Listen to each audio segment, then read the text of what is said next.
माणगाव पुणे मार्गावर ताम्हिणी घाटात खासगी बसचा भीषण अपघात झालाय। या अपघातामध्ये 5 जणांचा मृत्यू झाला आहे तर 25 जण जखमी झाले। जखमींपैकी 5 जणांची प्रकृती चिंताजनक आहे आणि मृतांचा आकडा वाढण्याची भीती व्यक्त केली जाते। तर लग्न समारंभासाठी वऱ्हाड बसमधून प्रवास करत होता। ताम्हिणी घाट उतरताना चालकाचं नियंत्रण सुटलं आणि बस उलटली। याच्यामध्ये अपघात झालेला आहे आणि 5 जणांचा मृत्यू झाल्याची माहिती समोर येते। धक्कादायक अशी घटना म्हणावी लागेल। ज्या ठिकाणी ही बस उलटलेली आहे तिकडची दृश्य आपण लोकशाही मराठीच्या माध्यमातून बघू शकतोय। तर लग्नाचं वऱ्हाड या बसमधून चाललेलं होतं, पण जेव्हा ड्रायव्हरचं नियंत्रण सुटलं त्याच्यानंतर ही बस अनियंत्रित झाली आणि ती पलटल्याचं आपल्याला दिसून येते। त्याच्यामध्ये 5 लोकांचा मृत्यू झालाय तर 25 जण जखमी आहेत आणि त्यांच्यापैकी काही जणांची प्रकृती ही चिंताजनक असल्याची माहिती सुद्धा समोर येते। त्यामुळे मृतांचा आकडा वाढण्याची भीती आहे। तर धक्कादायक असा हा अपघात म्हणावा लागेल। या ठिकाणी पर्पलची ही बस आपल्याला दिसून येते, खासगी बस, आणि ती वऱ्हाड घेऊन निघालेली होती। ताम्हिणी घाटामध्ये मात्र या बसचा अपघात झाला आहे। ही बस पूर्णपणे कलंडल्याचं आपल्याला दिसतंय।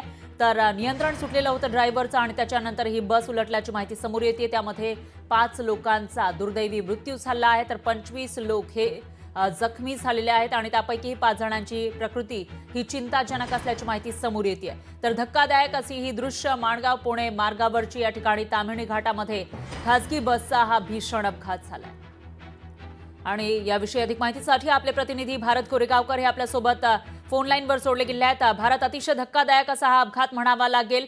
नेमकं कशामुळे हा अपघात झाला आणि दुसरं म्हणजे जे जखमी आहेत त्यांची स्थिती सध्या कशी आहे, त्यांना हॉस्पिटलाइज केलंय का?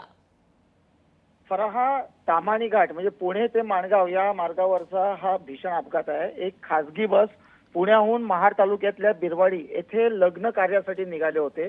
अर्थातच या गाडीमध्ये जवळपास 25 ते 30 प्रवासी प्रवास करत होते।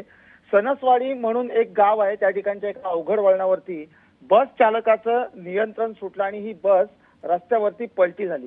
ही दुर्घटना इतकी भीषण आहे की 5 जणांचा जागीच मृत्यू झालाय तर जवळपास 25 जण यामध्ये जखमी झालेले आहेत। त्यापैकी 5 जणांची प्रकृती ही चिंताजनक आहे। जे किरकोळ जखमी आहेत त्यांना प्राथमिक उपचारासाठी माणगावच्या उपजिल्हा रुग्णालयामध्ये दाखल करण्यात आले आहे।